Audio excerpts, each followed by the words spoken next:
Splicing cords directly to lights can create loose connections, which can overheat and pose a fire hazard. Exposed cords can create tripping hazards, especially in a basement. Altering the original wiring configuration may void a manufacturer's warranty. Splicing different types of cords or wires can lead to compatibility issues.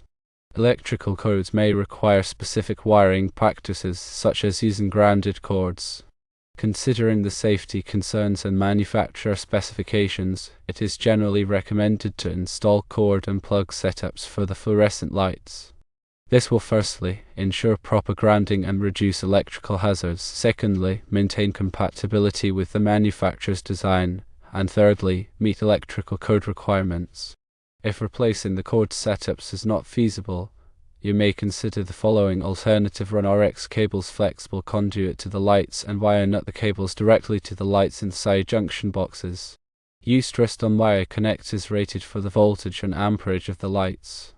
Make sure the connections are tight and secure, and use electrical tape to insulate them.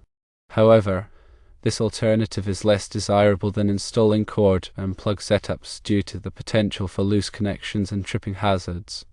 While it may be tempting to splice cords to lights directly, it is generally safer and more compliant with manufacturer specifications and electrical codes to install cord and plug setups.